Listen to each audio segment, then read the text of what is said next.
Hey y'all, it's Renegayde, and let's spill some Reali-Tea on Canada's Drag Race Season 6. Don't be sorry about it, make sure you like and subscribe for more, as you're not going to want to miss a single drop of content this season. On this episode, it's all hands on deck as our queens team up to create cruise ship commercials, but who will set sail and who fell face first on the poop deck? Let's talk about it. But before we do, let me introduce my co-host, and he's our resident goonologist. It's QuackrrJack. I would like to let everyone know that is not true. I don't even use that word. So please let it be known that as a lady like myself, I would never say something like that. But I am the resident, fashion expert. Well, you were definitely using that word so much right before recording, so I'm gagged that you're trying to pedal back your Jack. But you were talking it's about okay. fashion. I was It's like, was okay. I saying that much? No. No, but Okay. I will say here, Jack. After such a high bar was set last week, right? Do you think season 6 is staying the course as one of the greatest seasons ever made? Currently, at this time. Season 6 put me on a loop. I'm confused, and I don't know how to feel. Oh, really? And I mean, we could talk about specifics momentarily, but is there any generalized feelings as to why you feel this way at this point, Jack? I think the challenge outcome really showed that there was a lack of understanding in the workroom of what was the challenge and what was expected. So I just think that everything going on, I think the girls are a little too invested in each other at this point in the competition. You've known each other for one episode, calm it down. So to me, I understand making nice and being kind to people because of the Golden Beaver, but other than that, I was like, I do feel as though some of you are a little interesting and you're a little too focused on other girls, but we'll get into it. Okay. Well, I mean, I thought it was a pretty good episode. I mean, we got some good drama. There were some fights. The runway was rather open-ended, so I'm not, kind of angry overall if there was a little bit of a rush fashion moment there or here or two, but um, I would say to the argument that the challenge overall was terrible, or maybe they didn't understand what was going on. At least for the past couple seasons that they've been doing these episode 2 acting challenges, you mean the QVC one that they kind of did season 4. Last season they did the alien one. They've never been good. The only standout I would really say would be Perla, Helena, and Minnie when they did the alien manners from last year. But every other commercial, every other thing that they've done this early on as far as an acting challenge has always been bad. So as far as me giving them high expectations for how well they're gonna do here, I wasn't expecting anything, honestly. So I was cringing pretty much the whole time, but that's not to say I wasn't entertained to some degree, even if it was oh, this is a high school kind of, that's what these kind of commercials feel like to some degree, right? They feel like videos you would make in high school. So that's why I'm just I'm not that mad at it. It's their little their first project that they're given. So let's talk about the drama first though before we get into the performances. And this week I think everything became really real for the queens. Is not only were there eliminations that were they're truly beginning now, but when they get back to the workroom, they're surprised by a very special guest. And you kind of talked about her earlier, Jack. She's back, and you Beavery aware. It's the Golden Beaver. We still love the drama that the Golden Beaver brings, right, Jack? Oh, of course. It makes the show a little bit more fun to watch. And it was kind of funny too, as you kind of brought up earlier too, because immediately we kind of see some queens shifting energies. I don't know if this was the editing or whatnot, because Van Gogh did kind of say she was wanted to say something right before she was kind of cut off by them revealing that the Golden Beaver was there. But the first conversation that we do have immediately following them talking about the Golden Beaver is Van Gogh going to Dulce and giving her an olive branch and being like, "Hey, let's start over, I'll try to be nice." And I'm just oh girl, what's the strategy? Or is Van Gogh mean it from her heart and soul, Jack? I think this is strategy, but also I don't care if it is or isn't, girl. I would be doing the same exact thing. Let me tell you, regardless of how I felt in the moment, when I know that there's a strategic element in there, I am going to act like I care and give you some kind of letting you know that your feelings are valid and that I hear you.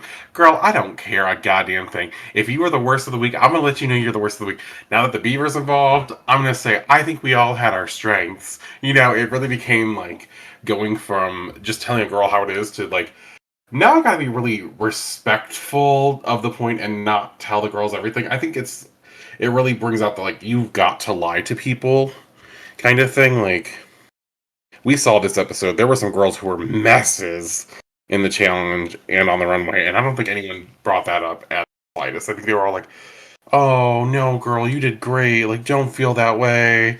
And I was like, "Girl, she sucked." Well, I mean, this won't be the only time we're going to talk about Van Goth on this podcast here, Jay. I want to save that for a little bit later, though, when we go into like the group discussions and whatnot for that.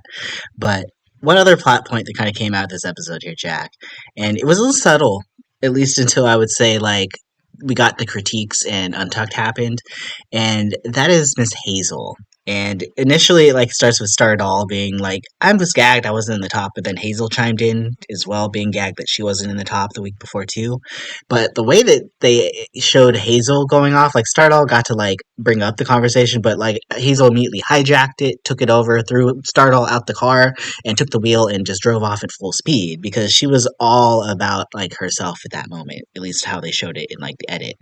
And it kind of leads to this whole like downward spiral for her this whole entire episode with certain aspects of the challenge that she kind of gets in her head with not agreeing with, and she does speak up, but ultimately she doesn't really get her way.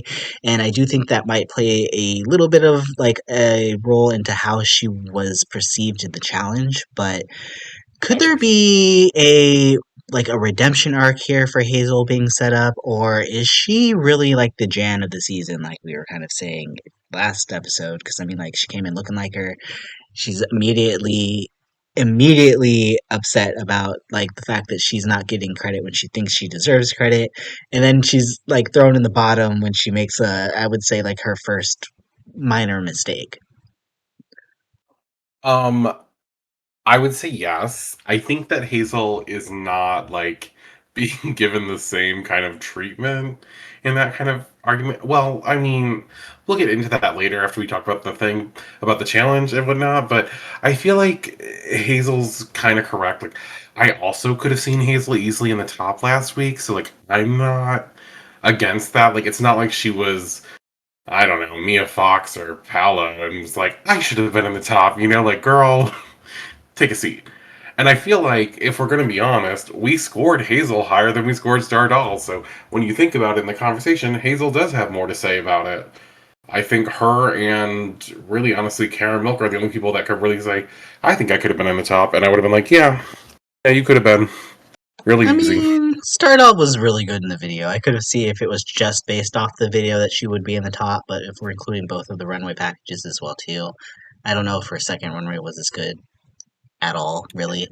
But She looked it, gorgeous. I could see But why we she was a also little allowed gagged, Cam in the top of that. Well, I mean, true, but um, that was a discussion for last week. But let's go ahead and head to the runway here, Jack, for this week's Yes or Mess. And this week, the category is In the Shadows. Did you enjoy this category? Because this seems very open ended for me with how these girls interpreted it. And I don't know how I feel because this was, there was a lot of choices made on that runway this week. So I love when we go to a more alternative style of drag or a different kind of version than just like a glamour look or anything like that. Like I love when girls show versatility. So I like the idea of going to a different kind of area. I just don't think that as the viewers we were really explained well as to what In the Shadows meant because I think by the end of it it was like, oh, it's supposed to be something that's more horror or creepy kind of like, right?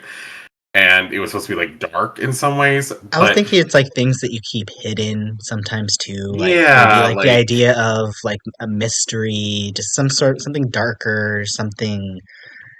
I mean, There were things that like you do keep hidden, like one girl did talk about her scars and stuff like that. So I can interpret it in that way as well, but it did feel a little too open ended for me because it should have been something where it's like In the Shadows initially for me kind of seems like would be like maybe like a gray palette runway, like a detox runway, right? Um, or something along those lines, or something specifically like monster related. It just but there wasn't really. It was kind of really, how do you interpret this? And We we got got a mostly lot of monsters. different. We got a few different interpretations of it. A few people came out with a few Yeah, different ways unfortunately. that they looked at it, but I, yeah. I think we got a lot of choices, as we say here. Yeah. Well, who stood out for you and who stood out for the wrong reasons? Let me start with the negative so I can get to the positive, because I think there's a lot of positive things to say. I think Alo had this really fun concept of she's a trash bag and then things were coming out of her, but she wasn't in the shadows and nothing was dark until the final, like, part of the runway. She was dropping things out, like just pieces of trash, a cup here or there, a soda bottle, and then a baby comes out, and it was funny. We were all like, ugh! But it was a trash bag, like, around her body is what it was supposed to be representing, and it just didn't feel like it was the category to me, so I just felt like she was really low. Now, on the same kind of strange thing, we had Sammy. She did this, like, concept of a deer getting hit and then still running away even though it's bleeding, and I understood the concept when she, like, explained it, but I feel like there was just too much there that needed to be explained. Like, it was a whole cape jacket kind of thing that went over her like a robe almost, of what looked like, I guess, the fur and a weird deer mask, and then she reveals it taking it to her elbows, and you see this red sparkling dress which represents, like, the blood and stuff.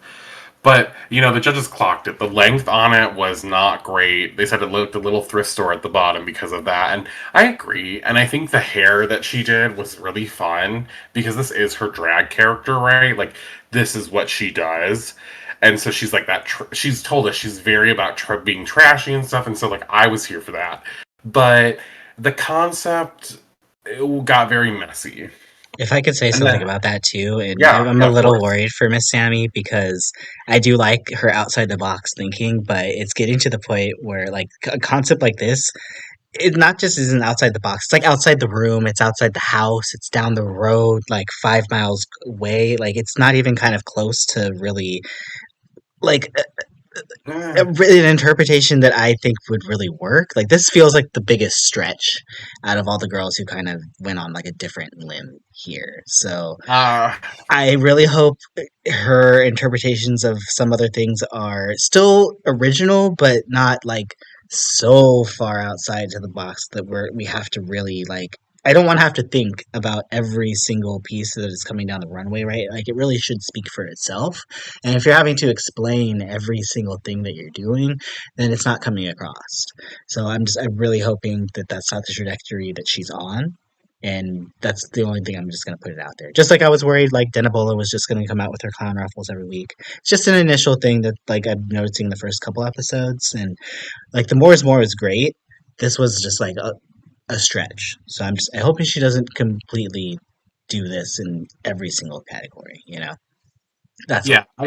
I think that's fair. I think, like, her and Paulo were, like, really the girls that just went, like, so far out of the category that I was like, I don't understand. The only thing with Well, Paulo this was makes like, sense for Paolo because like Paolo is very like eh, like like now that I've kind eh. of seen a little bit, it like makes sense. And I'm not saying it's good, but like it's in some way I do like the idea of it because I mean there is something to be said about like if she was to make it like an actual commentary about like how there are children that are left at birth in dumpsters by women. Like, there could be like some actual commentary that she's using with this whole idea, but that's not where it was going at all It definitely was whatsoever. not. It definitely was So not.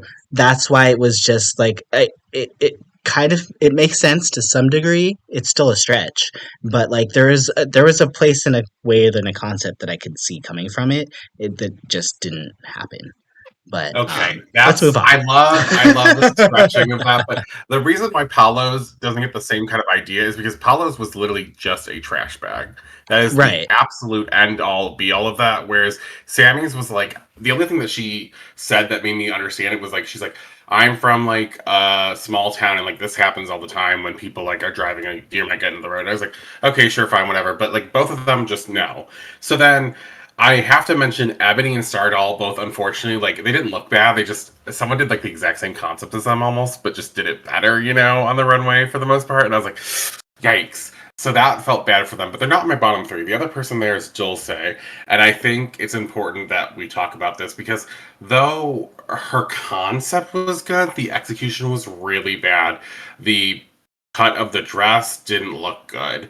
The outfit itself and the fabric used, not great choices. She had this veil that kind of looked pretty, but then it wasn't fully on, and she wanted to do this La Llorona thing, and I'm all here for that, right? Because that was in the shadows, it makes sense. And she explains it in case anyone didn't know what it was, blah, blah, blah. But, she had this black liquid coming out eventually, so it like really showed like the dark and the depth of it all, but it just didn't come together. It was like this overdrawn explanation of the concept that wasn't able to just be seen right away. Plus, it just didn't look good on her, and I think we really need to. This is the one where I feel like this is the biggest like fashion faux pas for me of this runway. So it's not the worst look in my opinion, but it is like the biggest fashion faux pas in just the sense that I feel like there were a lot of elements that didn't necessarily go together for me. And I understood what she was trying to get to. It was very sloppily executed. Now that being said, we Yeah, had the a lot of tears didn't work great. either. She only had one Right, tear. right. And then it wasn't even tears, it was like black paint all over. And then she didn't even like rub it at all on her outfit. So it was just yeah. As far as our tops this week, I think there was a lot of good interpretations. We saw Velma do her Johnny look as a werewolf, and so showing us that drag kings can be just as draggy and amazing as drag queens. I really wanted to note that one. As well as I thought Hazel did a great job at making something really dark and weird. And she told us it was about this like Scottish thing, and she had the black coming out of her mouth and dripping down her. I thought there was a lot better execution of the black liquid as opposed to what Dulce did with it. And I think what was great was like I didn't see the tube that was on Dulce's face. It was just the black liquid coming out of her. So she takes off this skull piece and she still has the mandible underneath of it. Her eyes are like pitch black, and so her outfit is just torn to piece shreds of this fabric of like the dead essentially coming back to life and like very zombie-esque. I thought that was very fun. I think Cara Milk, a standing ovation, baby. This was drag at its best. Mama, what she did, this bat looked these huge wings. Her whole body looked all kinds of freaky. Her ears were huge. She painted her arms and the face and everything, and the body shape. Everything looked good. Even the claws of the shoes. Like it was just so fun. I had no notes, girl. I said, "This is so good." I saw this great perspective. I loved it. I was so shocked too because she was like, "I want to show my versatility," and I think that is one of the biggest important things I need to see of a girl in this competition is I want to see your drag, but I want to see that you have more than just the same old, same old. And Cara Milk has done so many different things at this point that I was like, she can do what she wants now because she has shown us she can do many different type of drag. And then uh, PM did such a great job on this runway. This nightmare terror, this outfit, these weird claw kind of hand things. She said it was based on her partner's sleep paralysis demon, right? And she has this feathery hair, and it leads from this dusty gray brown like into these dark depths of black, and the contouring and the sculpting of the body was just so beautifully done in such a horrific way, and the tool was used to really give us that idea of the shadows, and like the way she presented it all creepy down the runway. I really have to give her tens about this was great. I loved it. I wanted to see. I said, this is the kind of, if you're going to do alternative drag and stuff, you need to make sure it looks good like this. Like she was killing it on this runway. And I think she really redeemed herself in my eyes from last week in the Tinkle outfit. I was like, okay, we've stepped it up. We've gotten to where we need to be. Let's keep this kind of thing going and not some lazy shit. Okay, so I was very happy, and I think my other standout of I had a top five again. Van Gogh had a very fun like emo creature bandage doll thing, two heads. It was very creepy kind of thing, but it was kind of more funny, silly, goofy, which was very fun to look at because it was like dark but also light in a way. Like everyone's seen the X'd out eyes of the teddy bears and like the emo version of it, and so it was just a fun concept. But I think a lot of the girls did so good this week on this runway, even though I didn't understand the category at first. Yeah, I was gonna say Van was my favorite, and then Caramel came out, and then PM came out, and I was like, okay, I think PM is my favorite. So, um, Yeah, that's fair. let's go ahead and talk about the commercial challenge. And Uh, yeah, I mean, we knew it was going to be super cringe. I was expecting it. I mean, we knew it was going to happen at some point here. But let's go with the groups one by one. But I want to go in reverse order from what these we saw here because I mean, the ones that did better kind of were in the like the earlier groups and whatnot. So, let's talk Team Golden Gaze, and that was Stardoll, Dulce, Maya Fox, and Caramilk, and they went with a route of seniors at sea, or sorry, seniors on sea, SOS, which I thought was cute. We basically have Dulce and Caramilk as like the sellers, the spokespeople in the video, and then we have Maya and Star pretending to be old people enjoying things there, and my slight issue with theirs is the fact that I don't feel like they had enough like going on. Like they were talking about things and like I don't know, I didn't feel like we had a whole lot of very many examples that was happening and I think it's because like the other groups they had like their own specific segment, right, for kind of each thing, and then we kind of would go back to like with the main girl. And theirs, they split it into like two and two, so it felt a little. It felt shorter. I know it wasn't shorter, but it felt shorter just because of how they kind of grouped themselves up into two little groups. But it was fine. I expected it to be funnier with how they kind of made things out in the preview, right? They seemed like the one group that was most together yeah, had the least yeah, issues. they did. So I figured they were just gonna fly away with it. When Caramel came out on the runway, actually, I think I said to you, I was like, Caramilk's winning this episode, right? And then it's like, oh, we saw the episode and they, no one really did super well or stand out on this team other than Dulce, who did have that one line in the beginning with like the white party, and it's like, well, it's funny because we're hosting, which was pretty funny. Yeah. But I will say, other than that, I don't know if anything else really stood out for me in it. Like, it wasn't terrible. I would say for their standards, they did good. So yeah, it was fine. See, and you picked up on a good point, and that's why I was like, this is where I'm confused because this was the star group of the three groups. This was like the star group, and it was like a B minus in my mind because I agree there maybe wasn't enough. I think Dulce hit a lot of her lines really well. She did the shimmy shake and stuff, and it was funny, but it kind of felt like at one point it started to become the Dulce show as opposed to it being about the seniors on C. But we always got back to it, right? We always got back to like the seniors are making a joke about old people, and I think initially their show was supposed to be about their cruise. I think was supposed to be about elderly twinks specifically, kind of thing. And so we got a little far from that, but not really too much because we were just making fun of them being older, right? Like twink death is always a funny concept. I think Caramilk and Dulce both. There was something here.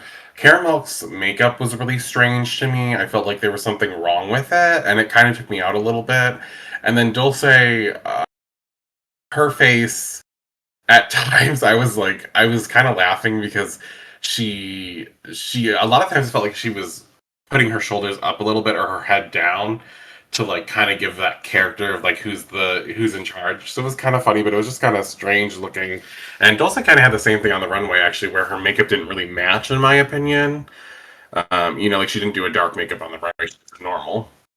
I just feel like with Dulce's makeup not being the same like as the runway and here, it's like kind of like there was a disconnect in her character a bit, but it was still really funny.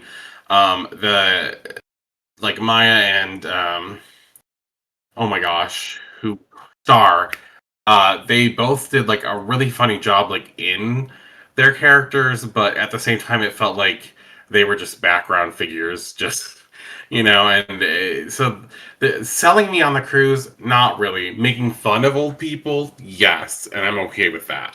Like I'm okay with the funny, like the comedy challenge here, totally fine with that. But they were the best group, and it still didn't feel like they knocked it out of the park or anything.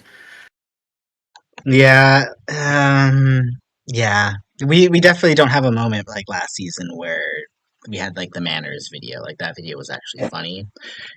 I Hmm. don't usually laugh out loud too when these challenges where like they plan about themselves. Like this is very much so like all queens go to heaven season 15, like we know these kind of challenges. They're not usually all that good. We have like funny moments here Oh and there, like a no. Sasha Kobe next snap, but like this one was a little rough. I would say in this instance though, I do think there was one standout, and I do think the correct person ultimately ended up winning, and that was Saltina Shaker. And she does come from our next group here, which was the Self Care Sisters, and they end up with the SSS or the SS. Ah, and it turns out to be like a cult thing, which I thought was fun. Um, but before we actually talk about their performances here, Jack, because I can't believe I almost forgot. Let's talk about how we got to this point, right? Because this Messy ass. was, yeah, the messiest group for sure. And I'm not sure how to take this edit here, and we can kind of discuss it here because like Velma really didn't get any confessionals prior to the actual performance and the drama happening, right? So a lot of this we're not even hearing from her perspective. We're hearing from a lot of the other girls, and Van's kind of saying right from the jump that Velma is like acting very stressed, and it does seem like she is being very stressed a little bit there. But there was something about like maybe the background of it that it feels like something is being left out, right? Something's happening here. We're kind of coming in the middle of something. I don't think we're getting the full story, but this is the setup, right? Is that we're getting that Velma's a little bit antsy, and then where they're actually going to the filming, and they do for some reason I don't know, like they didn't. Did they do this for any of the other groups? I don't remember them doing this for any They other did not do groups. it for the first group. I Um, did go back and check them out. They did not do it for the first group. Carson did not ask how did they come up with their ideas and stuff. And so that was strange how they left that part out.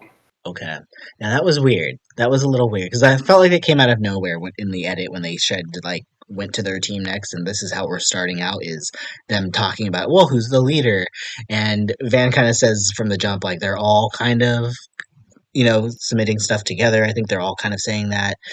They do eventually point to Velma as being the leader, but then they're kind of like talking over her a little bit. So she asks for her time to speak, and then she kind of has a moment where she says that she is kind of being the leader a little bit, that she is kind of using all of her ideas, that she's the one that came up with the storyboard, and then everybody just kind of filled it in from there. And it did seem like from that perspective, I could get why Van felt some type of way because the way she framed it, she did want to make sure that it was known that she was the one that made the storyboard.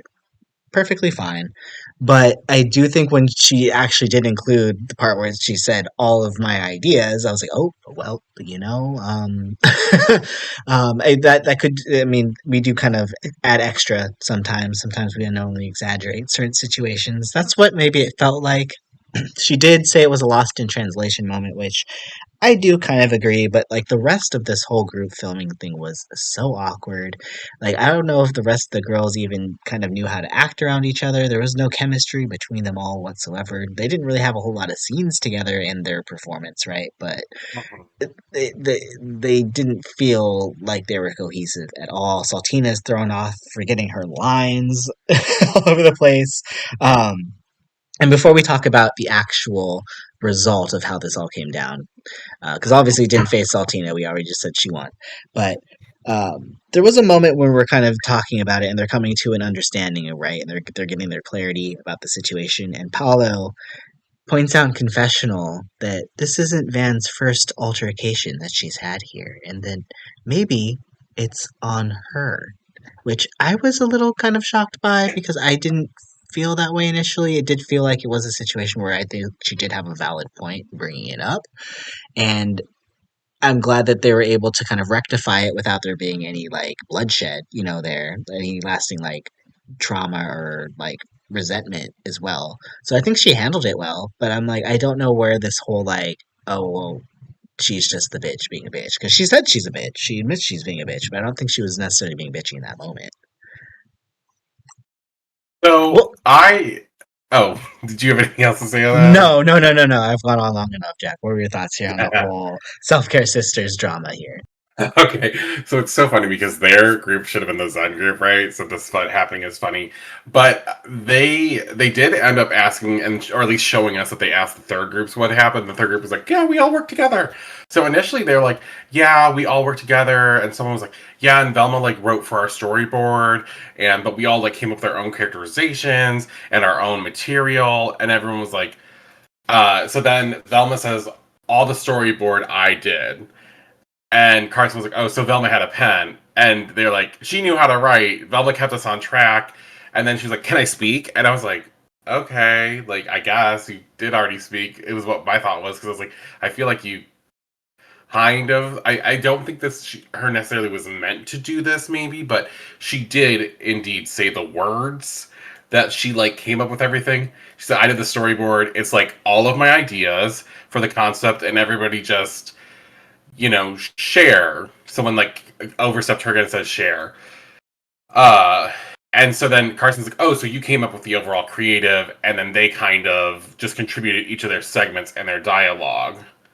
And so Velma agrees with that, and I think it is translation, but I don't agree with Paolo what she's saying at all. And I mean, if someone is taking credit for something, I don't want it to look bad on me, like I wasn't doing something or committing. And maybe that isn't what like everyone's first instinct is to go to. But we have seen how many times on this show that if the judges think that you didn't contribute enough, they'll end up putting you in the bottom over other girls in your group, right? They'll be like, "Well, your whole group didn't do well, but since they came up with the ideas and you didn't contribute as much, blah blah blah," right? So I think there's a very fair, like, we need to address this now because it was kind of messy of how it went. Like, it seemed like it was all good, and then Velma said some incorrect things, and there was the language barrier. Uh, and so then it was just like, I think Van Gogh was just making sure that it was known that she and everyone else contributed to their overall, like, creative process and stuff. Because Sammy and them even said, like, "Yeah, we all did it." And it wasn't until Vanessa had said those things, and I do think it's a little bit of that, like it's the translation thing, right? But then later on, Velma was like, "I didn't say those things," and I was like, "Sis, we saw the video. You did indeed say those things." Like, I don't mean to be mean to anybody, but like then I was like, this isn't gaslighting per se. It's just like you're saying one thing and reality is a kind of different experience for the rest of us, I think. So, That's why I felt like you it was like a know. passing comment that maybe she didn't realize she said it, but she said it kind of thing, like Well, when and you're she just kind of, doubled down. yeah, she did. She did double down, so I can't take that away, but, And I was like, I get it because like I'm the same exact way. If anyone says something and I think they've said something that's like out of pocket or out of character or not exactly how it went, I'm the first person to like immediately talk up and be like, "Hey, actually, this is what happened. Like, I need you to know that this is how I said those things and that I did these things." Like, I'm very particular about how people are interpreting me kind of thing because I don't want to be misconstrued ever. And so like I can really relate to something like that. So it was very funny for me to watch, but it got really messy and I don't think it was handled very well by anyone in the room either. I think that's the big mm, issue. But when yeah. we get At least they I put it past it, though, right? At least it seems like at this point they kind of put it yeah, past it, at least a little bit. There's a little bit of a stop on it, but that's a whole I other mess. I was gonna say I don't think it necessarily hurt anybody though in this performance. I mean, Sammy wasn't involved in it, so like. her situation had nothing to do with this whole thing. Like that's a whole another can of worms. But I mean, like Saltine, Yeah, yeah, she forgot her lines, but she ultimately did have the funniest part in the whole skit easily. So she sold it. She did exactly yeah. what she needed to do. She had a great part, and I can't really say anything negative about her performance. I think here. I just think that they had this idea that they were supposed to be in a cult, right? And she was a cult leader, and she was like essentially trapping them there. But did that come across to anyone? In Not some of them exactly. it did, not all of them. Like Velma's scene didn't feel that way. Like initially when Velma was doing her scene, I thought maybe she was like in on the scheme, right? She felt like she was like the evil boss lady at the top of it. Like she's like so if Saltina's the face, Velma is like the actual evil henchwoman in the back, right? But that wasn't what kind of happened. She had like a scene where I guess she had a heart attack, and then it turned into her being stressed, and then she was in the top. And I don't know if I would have stuck her in the top I wouldn't have. personally. I wouldn't have. I feel like it was more there so she could kind of like it's for story purposes, you know, like it kind Yeah, of I made sense agree. for her to be there. Like she overcame A the hundred whole percent. situation, and plus it's her A first thousand. debut as Johnny. So Yep. I'm just gonna be real I there. It just felt like that's what that was. Like it was, she did perfectly fine. I think there's other people that definitely deserve the spot, but I mean ultimately she if she's not winning, does the It high doesn't really placement really matter. matter? You know. Only if you're a girl who hasn't gotten a critique yet and you're worried that you won't ever get one. Doesn't matter, right? But she was like funny what she did, but her character was supposed to be like taken over by the gong. You know, like each of them were supposed to be like immediately when the gong hit, they were like back to being hypnotized and being part of the cult. And you know what she did was funny. Van Gogh did this like reference to how she stands like a sailor and like how she's getting a massage, and I was like, I don't understand how this is you being a cult either. And Sammy, I understood her getting hypnotized, but I didn't understand the cult thing either. So I just think there was a fail on presenting the cult throughout. Like Saltine was there being the cult leader the whole time. She was funny. As far as selling the story and making us believe it and like putting it all together, very messy. But It it wasn't made as bad as the other sense, group. like, if Sammy's part was to go first, I think it would have made more sense. But, like, Yeah, maybe. there was no real explanation as to, like, the gong part really with, like, Velma, because they didn't really reference it. And then, like, yeah, Van didn't really make any sense of the fact that she was just getting a massage, which I get, like, self care, they need to get massage, or, like, pampering is part of it. Having a spa That was the portion point too, made yeah. sense, right? We didn't get So to I the self-care really thing. it was kind of there, but it wasn't like nearly hit on We weren't as being much as it sold was. on It the wasn't self-care, clear enough, right? right? Yeah, it Right. just was like this is what I mean. Everyone missed the mark this week in my mind of like what we were supposed to be selling in these ads, and it just turned to who was the funniest. And I was like, that's fine. Like, I guess Well, at that point we kind of have to ask ourselves because if no one did well, or if no one technically did the assignment, it goes off of funny. and in some ways though too, if no one did the assignment, we have to look at like how was the assignment actually explained, like to some degree. So I don't know. I also think them being stuck with some of these themes definitely kind of hampered some of them. Like, had they just been able to kind of make up their own themes, I think it would have been fine. But giving them three things that they had to kind of like specifically do, I think that could have been slightly some of the issues. Because I mean, like, one of the groups, like the senior group, they're like, I don't even know any old people. And it's like, okay, well, then how That's are like you going to make something targeted towards old people that, like, but. it was so simple. I think actually giving them the groups was a smart idea. I just think listening was not a strong suit here for our girls, unfortunately. Like maybe Well, there were too many people in like too many cooks in the kitchen.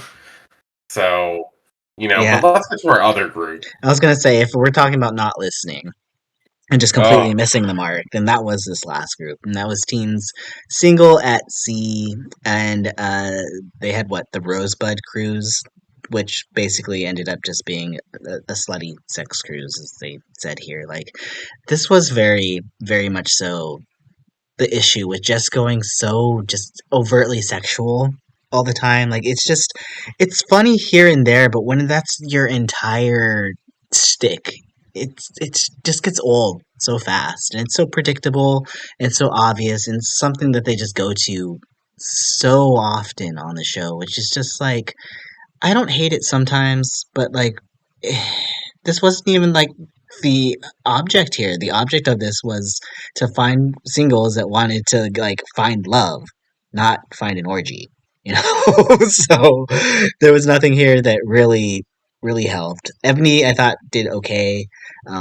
PM was way too over the top with their part, and I'm so glad that they edited the majority of it out because that was just a lot. I Um, hated the whole thing. but I will say Hazel really missed the mark for me on her part because it was very clear she was just uncomfortable with all of it, and I really wish she would have just kind of stuck to her like laurels, I guess, at this point, and just been like, "Hey, we need to switch this up and do something different because this isn't working for me."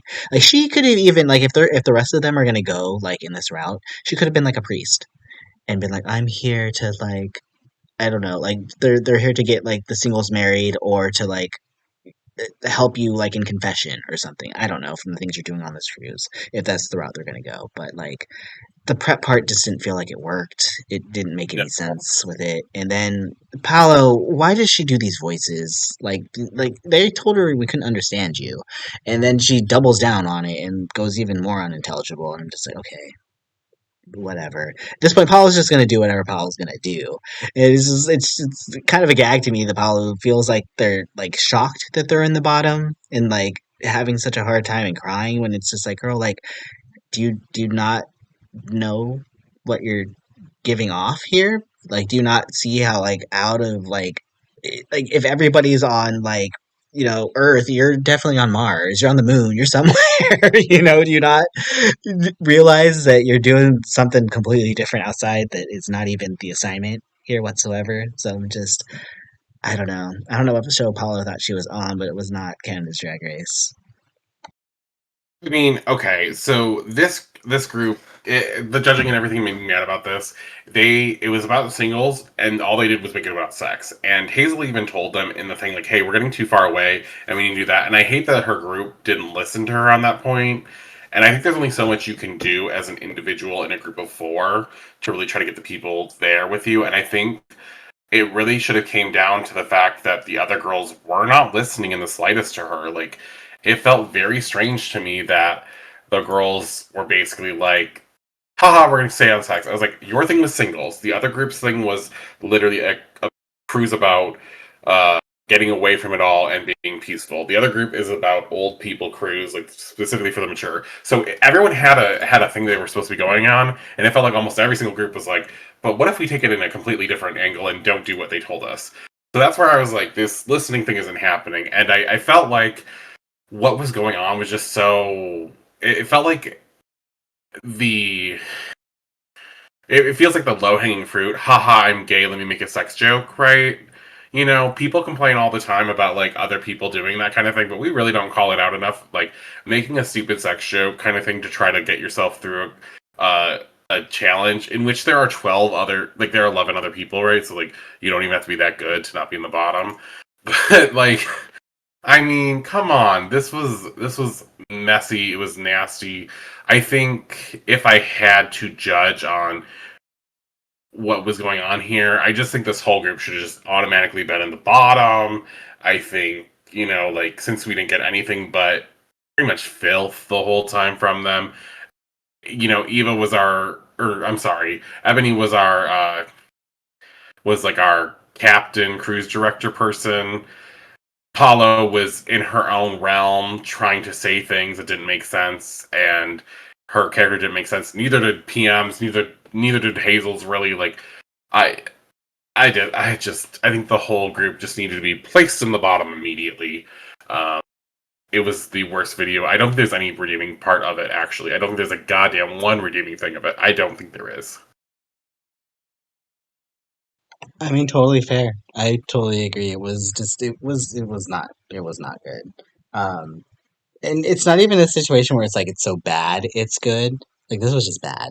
Like this is something I'm gonna go rewatch because there was like funny parts because like someone was taking it too seriously. Like no, this was just bad. Um, We did get some fun Untucked drama though, and I was a little gagged that the queens were gagged that Velma didn't win. I was thinking Saltina won it for sure. Oh, for sure. I So thought it the was a same thing.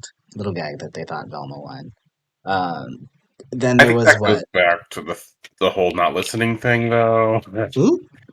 Well, I mean, Zach, at the end of the day, they even said on stage, like, you were supposed to be doing this, you were supposed to be selling this, and it was like, so you guys still didn't get it. They reiterated that you were supposed to be selling this, and at the end of the day, you still went with, well, I think Velma was the funniest. Like, girl, that was not the challenge. Yeah, But they did, and clearly yeah, they're not. It's still. I'm gonna just chalk it up to the fact that they're all still nervous because no one's gone home yet. We need a few girls to leave so they could like get nervous their my nerves ass. down and move on. We'll just pretend that's the issue. Um, but what I thought was most interesting here is that it felt like Sultina basically gives them all a chance to kind of fight for their lives, right? And Sammy immediately kind of folds in on herself and does not fight for herself whatsoever. And she's saying that she's always had issues with doubting herself and she doesn't feel like she's deserving of a lot of things, especially the Golden Beaver here. Whereas Hazel gives a heartfelt, tearful plea like he knew she was going to. And is saved ultimately by Saltini here, which I do think is the correct answer here between the three of them. I wouldn't say necessarily that Sammy did so much better than, or sorry, that Hazel did so much better than Sammy at any point here. I would say all three of them kind of all did bad, but I would say as far as who I feel like has the most potential, at least from this point, I do think Hazel probably did better last week, so I do think it's the correct answer that Hazel was saved here. I mean, in the Untucked, they're surprised, they have their feelings about this, that, and the third, but what I found weird was I find these judgings to be so strange because in my mind, if you're doing a group challenge, you either need to make every group challenge an individual, like we're judging you all as individuals, or we're judging you all as groups, and like then individuals. Because to me, I was like, we should have just had the one group in the bottom. We should have had the one group all the tops, and then the one girl of that group who did the best probably get the win. And then, or all of those girls at the top, but someone else from the other group did the best, and so they get the win. Like, it's just something was so weird with how we decided these things because I was like, we're putting Sammy in the bottom for being funny, but not doing enough of, and not being in the video enough. We're putting Hazel in the bottom because they don't think she was as funny as the other two girls in her flop group. And we're putting Paolo in the bottom because she was the worst overall out of everyone, not just in her group. And I was like, I'm so confused on how we got here. But when Saltina asked them to fight and like she said, don't use up here, don't use your brains, use your heart, I was like, oh god, people got too much going on. I don't really care that much about what y'all are going to say because here's the thing. I know at the end of the day, it's going to be one girl that's going to come out and do exactly what Hazel did. And correctly so, let me tell you, correctly so, she fought like a motherfucking bitch in that moment. She said, this is my dream, this is my life, this is everything I've worked so fucking hard for, and people are down out there like, I can't go home like this. My story isn't over. Like, she gave us everything. And so I was like, yes, she does need to be saved. I don't give a fuck if she was in the bottom last week. Bitch gave me a reason to save her. And, Paula was like, I just don't care. And Sammy was like, this is really hard for me. But then she opened up and said, it's just really hard because I feel like I don't deserve things sometimes. And I was like, oh, I feel like really bad that she like feels that way about herself because I think we've all been there where we've not felt like we were good enough.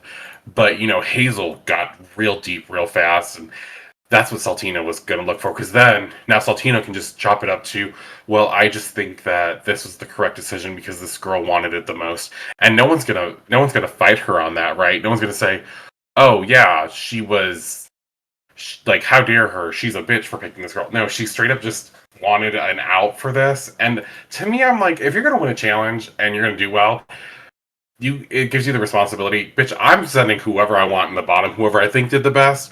In my theory crafting, I would have probably saved Hazel too, regardless of what she had said, and more so just based upon the fact that I don't think she should have been in the bottom to begin with over other people. But my bottom would have been literally her group, and she would have been saved when I found out that she tried to tell them not to do it.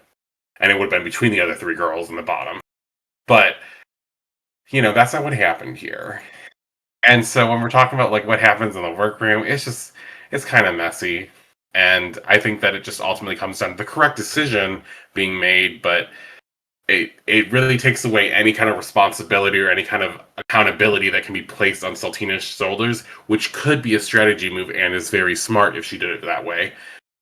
Like, good. Yeah, now I can't be blamed for this shit, and everyone's gonna feel bad for me, or, like, oh no, I had to make this hard decision. I was the first girl to have to make it. It was so difficult. Like, girl, I was in there and I was ready. I was like, can't wait to put a bitch in the bottom. Well, it felt like it was she was just trying to be, sweet and be neutral. It's the first one. You don't have much to like. It's only been like one episode before this. You don't have that much to go on. It's like you're here with like people that you absolutely hate. So it's like I would Well, be fair and be like, hey, whatever you guys like. At least try to start out fair. Like maybe mhm. later on down the road when we see what somebody has to offer and we see someone slip and tumble, maybe I'll throw her in the bottom. Make sure that she goes there. But like Make at this sure she point, goes there. Go there, bitch. yeah. But it's just I just think at this point, like you don't really have anything to go off. I think she did the right thing. I think she made the right decision. I do think the bottom two is correct. I do agree with you that like the Out of the judging on three, these kind of sure. challenges are bizarre. Um, no, I don't think Hazel did well in this challenge, and I don't think just because she stood up to her group and was the one saying that she shouldn't have or that we shouldn't go in this direction. Well, they still went in that direction, so She can't it change doesn't three matter. people's minds. Like, It doesn't yeah. matter at that point. Like if she's more But then why is influential, she she might have the saved? ability to do it. Well, because Why she was did she not bad out of saved? them. She I don't did think she did the the bad in worst her out group. of Like, the I other personally three. don't agree. I think I don't agree.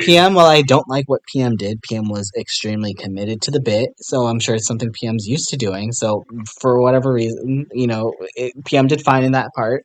And then I do think Ebony did good as like if I'm taking away the whole sexual aspect of it, I do think she sounded good.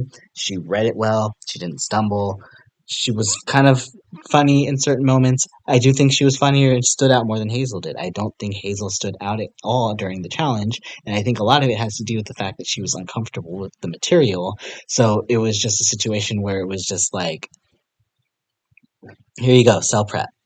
And it's just like, well, Okay. not only does your part not even fit in the thing, but like now, like your whole, you don't even have, like, they're right. She didn't have a punchline. She didn't have any sort of joke. There was nothing really to her spot I being there. It was just I not, kind of I kind of disagree with that. wasn't I do think good. she had I'm one. sorry. I thought it was funny when she did the turn around and then like went to turn her face around and the wig was in her face because she was so messed up from it all. And I was like, that's kind of funny. Like that was funny to me. But I think really when I look at the judging, I'm like, it should have immediately like, okay, let's cut the BS and get to the one, right? Let's start doing that. So at the end of the day, it should have fallen on the quote unquote captain of the group. And I do think Ebony and PM were the captains of this group. And I think they took this group, they said, let's make it Titanic, and murdered the group. I think this idea of the sexuality thing should have been looked at further with the judges, but that's not what happened. But something I do want to bring out because I didn't talk about this earlier and I needed to was Ebony fought more for Paulo to stay than Paulo fought for Paulo to stay, right? Because they had this like budding relationship in the first episode, you know? Like Paulo was like, or not Paulo, I'm sorry, Ebony was like telling Saltina, you need to save Paulo, like in front of the other girls and stuff, but like quietly to the side, she's like, you need to save her, save her. You need to still be here. She needs to be here. And I was like, I know that you're close with her and everything, but at what point do we have to like be honest with ourselves and say, someone else is doing better than her and they deserve to stay instead. And by someone else, you mean the whole cast? Oop. Uh, Um, ooh, well, you I said it and I agreed. mean, regardless, we do ultimately end up with a bottom two of Paolo, Perfection, and Sammy Laundry, and they do lip sync to "Raise a Little Hell" by Trooper, and that was a choice for a It song. was a song. Um, The song but existed.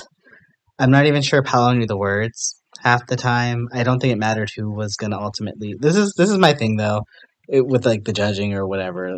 Whatever. All that mattered to me is that Paolo was in the bottom because like really she was the only one that out of everybody that really deserved to go, and she was gonna go home probably against anybody here, just based off of who Paolo is. I'm I sorry. It mean, was just it's giving. It doesn't matter who she against. She going home here. So like that's why I eh, didn't care as much. yes and Whatever if they no. want to do storyline things here and there with certain individuals, whatever. Like I still do agree with this bottom three. I do think the bottom three is correct. You're welcome again to disagree. That's perfectly fine, Jack. But I think And will always. ultimately the right person went home I because think that was awkward. I do think the right person went home. Don't get me wrong there, because I do think even if I put the bottom three as her, Ebony, and PM, I think she loses the lip sync. But I also want to say this was a terrible lip sync song. I do think that for some reason we've decided to just give up actual drag lip syncs and we just go for whatever. But I feel like Sammy really sold me on this song. I was like, I don't even like this song, but Sammy's at least making me not hate it as much. Like I was like, this song sucks, and Sammy was like, let me show you what a nasty, dirty, trashy bar girl does when she's listening to a rock song that never even made it into the top 200 songs in the U.S. Girl, this is my moment. I was like, Jesus Christ! I Got was you like, why asking them was to do a there? U.S. rock song on Canada's Drag Race, Jack. Wow. That's what it gave me. I was like, because my experience is like the U.S. So when I see that shit, I'm like, oh my god. And I really felt like she captured the essence of this whole thing. And I was like, it's really messy. It's not good.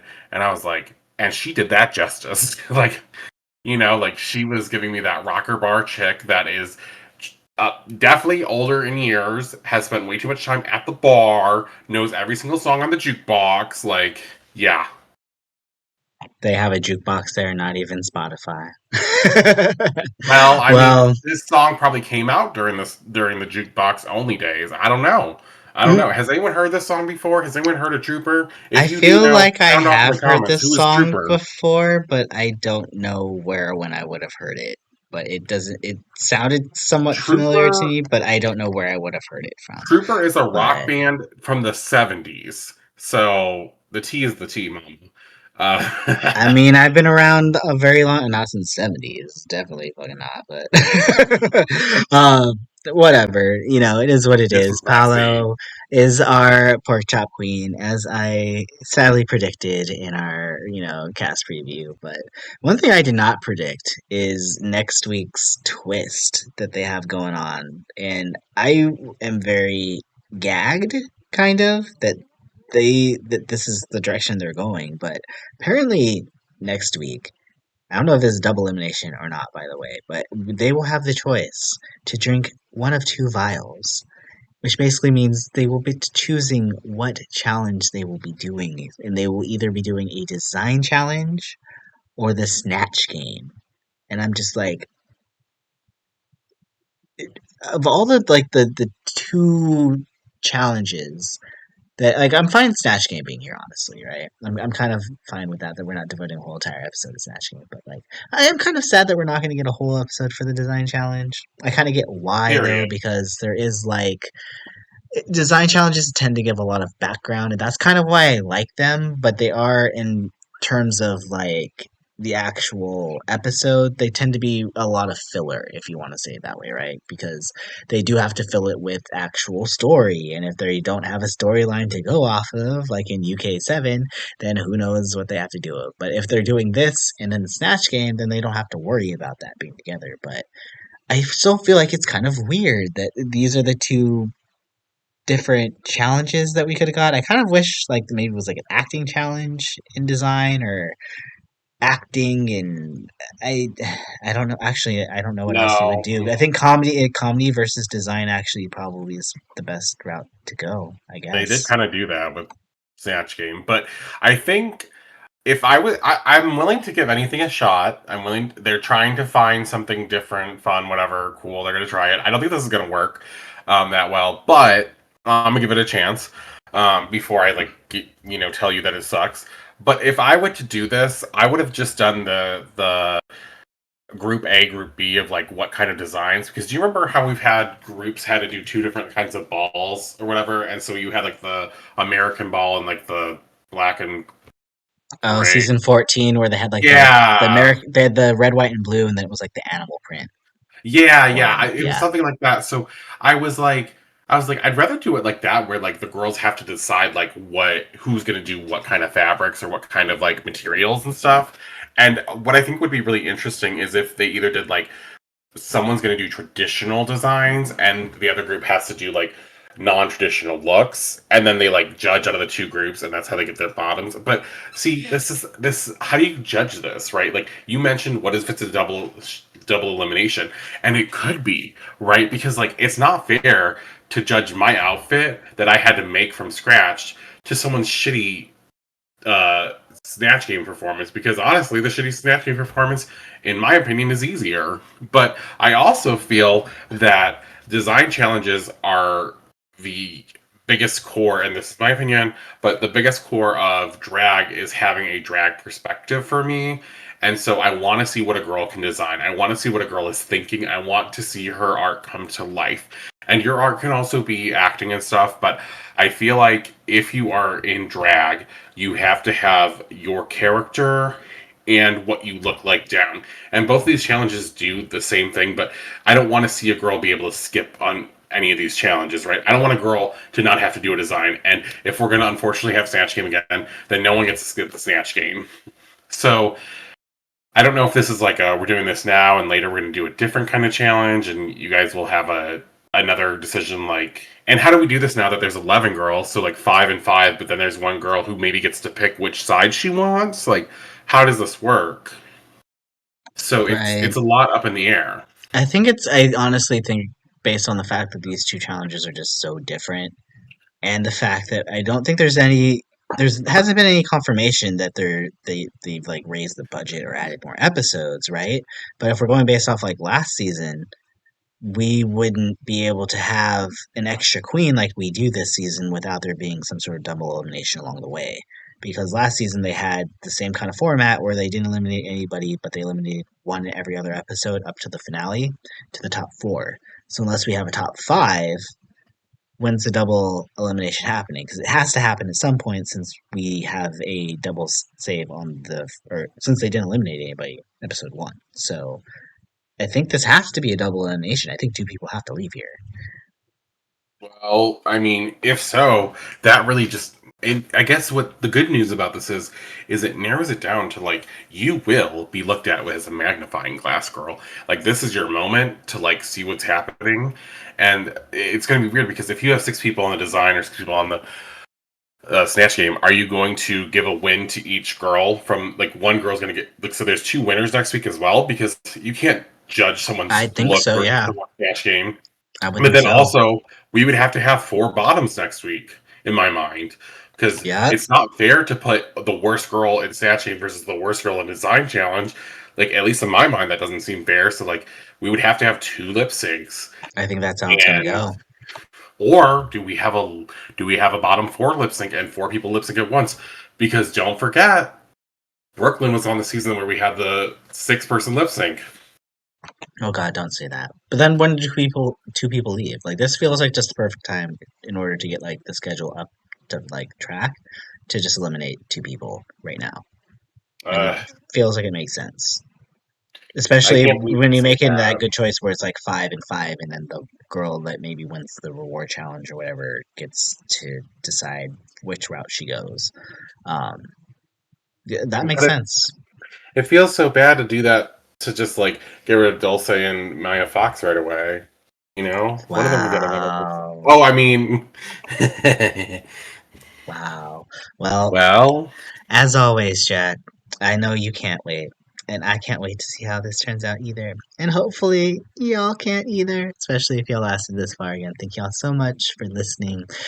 Make sure to drop a like, subscribe, and leave a comment below on who your standouts were from this episode. Who are you rooting for? And what do you think is going to happen with this twist?